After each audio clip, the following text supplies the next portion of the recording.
Assalamualaikum warahmatullahi wabarakatuh, sahabat Muslim. Terima kasih telah mengunjungi channel Muslim MK. Muslim menebar kebaikan. Silakan sahabat Muslim menulis hajatnya di kolom komentar agar dapat kita amini bersama. Mohon dukungan juga untuk like dan subscribe ya. Jazakumullah khairan kathiran. Sahabat Muslim, semakin maraknya aliran sesat dan kiprahnya yang membahayakan umat mendapatkan reaksi dari para aktivis amar ma'ruf nahi mungkar. Belakangan ada yang merasa risih dengan banyaknya kajian dan gerakan kontra aliran sesat, seperti gerakan anti Syiah atau Tabligh Akbar yang membedah isi kesesatan Syiah dan aliran sesat lainnya. Meskipun tidak mengakui sebagai bagian dari aliran sesat yang dimaksud, namun sudah bisa ditenggarai dari pihak mana ungkapan kegerahan itu berasal. Dan setiap mereka mendapatkan partner dari kalangan liberal yang memang hobi membela kemungkaran dan berkawan dengan kesesatan, mereka ingin aliran sesat tidak diusik dan kemungkaran tak dicegah. Beberapa tulisan dibuat, argumen pun juga disiapkan untuk melawan. Di antara modus mereka menggembosi gerakan nahi mungkar adalah ungkapan, ada orang-orang yang ngakunya beragama tapi sibuk mengurusi kesesatan orang lain. Orang-orang yang mengaku mendapat petunjuk tapi ketakutan hingga paranoid terhadap orang-orang yang tidak mendapat petunjuk. Menurut mereka, mengingatkan umat dari bahaya aliran sesat adalah bentuk paranoid atau ketakutan. Mereka juga berdalih, terhadap iblis yang merupakan raja di rajanya, segala kesesatan pun Allah tidak pernah mengajari kita untuk takut. Bahkan dalam Al-Quran diabadikan peristiwa ketika iblis mengancam Allah bahwa ia akan menyesatkan segenap manusia. Allah hanya menjawab, Inna ibadi laisa laka alaihim sultanun ila manittaba'aka minal aghawin. Sesungguhnya hamba-hambaku tidak ada kekuasaan bagimu terhadap mereka, kecuali orang-orang yang mengikut kamu, yaitu orang-orang yang sesat. Padahal argumen ini justru menunjukkan kecacatan logika mereka. Memang Allah tidak menyuruh takut kepada setan, tapi bukanlah banyak sekali Allah memberikan peringatan tentang godaan setan? Sebagaimana banyak pula ayat yang menelanjangi setan agar manusia mengetahui trik dan tipu daya setan dalam menyesatkan manusia. Begitulah halnya dengan para pencegah kemungkaran dan mengingatkan umat akan bahaya aliran sesat. Bukan karena alasan takut, tapi kewajiban bagi orang yang mengerti agar memberitahu kepada yang belum mengerti, dan kewajiban bagi yang melihat kemungkaran untuk mencegahnya sesuai kesanggupannya, dan agar umat tidak ikut-ikut sesat.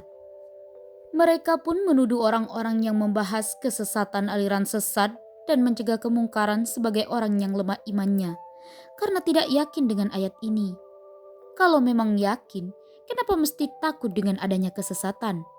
Begitu alur logika yang mereka bawakan. Persis seperti kasus beberapa tahun lalu saat kaum muslimin menolak kedatangan Lady Gaga yang hendak tampil di Indonesia. Maka di antara orang yang ditokohkan mengatakan, iman kami tak akan goyah hanya karena kedatangan Lady Gaga. Padahal jelas, pernyataan seperti ini berarti memberi angin segar bagi terselenggaranya sebuah kemungkaran.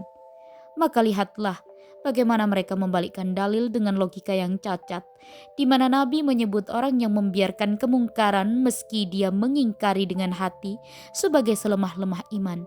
Namun mereka justru menuduh pencegah kemungkaran sebagai lemah iman karena mengurusi kemungkaran yang dilakukan orang lain.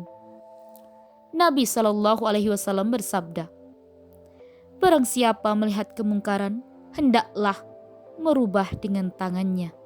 Jika tidak mampu, maka dengan lisannya. Jika tidak mampu, maka dengan hatinya. Dan yang demikian itu tingkatan iman paling lemah. Hadis riwayat Muslim. Mengingkari kemungkaran dengan hati saja, padahal dia mampu berbuat untuk merubah dengan lisan atau perbuatannya, disebut Nabi sebagai selemah-lemah iman. Lantas bagaimana dengan orang yang mendukung dan membela terselenggaranya kemungkaran atau tersebarnya sebuah aliran sesat? Adapun ayat yang dijadikan dalih mereka supaya tidak mengusik kemungkaran, maka sesungguhnya mereka telah meletakkan ayat tidak pada tempatnya. Bahkan apa yang mereka utarakan persis dengan pikiran menyimpang yang kemudian ditegur keras oleh Abu Bakar As-Siddiq radhiyallahu anhu. Beliau berkata, "Wahai manusia, sesungguhnya kalian membaca ayat ini. Hai orang-orang yang beriman, jagalah dirimu. Orang yang sesat itu tidak akan memberi mudarat kepadamu apabila kamu telah mendapat petunjuk." Quran Surah Al-Ma'idah ayat 105. Akan tetapi kalian meletakkan tidak pada tempatnya, padahal kami telah mendengar Rasulullah Sallallahu Alaihi Wasallam bersabda, "Jika manusia mengetahui kezaliman dan tidak mencegahnya, maka Allah akan menimpakan azab kepada mereka." Hadis riwayat Abu Dawud. Ayat dan hadis yang mengharuskan mencegah kemungkaran sangat banyak, termasuk ancaman bagi orang yang meninggalkannya. Dan ini merupakan kesempurnaan di dalam Islam yang tidak hanya menyuruh yang ma'ruf, tapi juga mencegah yang mungkar. Sebagaimana dakwah yang harus mengajak umat ke jalan yang benar, harus juga memberikan peringatan kepada umat agar tidak terjerumus ke dalam kesesatan.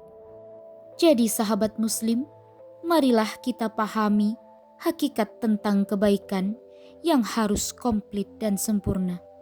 Jadi, kita masih belum mengetahui hakikat dari kebaikan yang benar jika kita masih belum juga mengetahui hakikat dari keburukan yang harus dijauhi.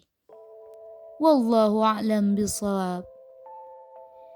Jadi sahabat muslim, marilah kita menebar kebaikan, berbuat kebaikan sebanyak-banyaknya, namun juga mencegah kemungkaran semampu kita.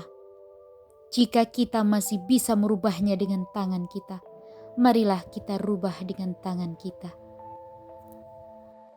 Semoga Allah senantiasa memberikan rahmat, hidayah, taufik, dan perlindungan kepada kita semua. Semoga bermanfaat.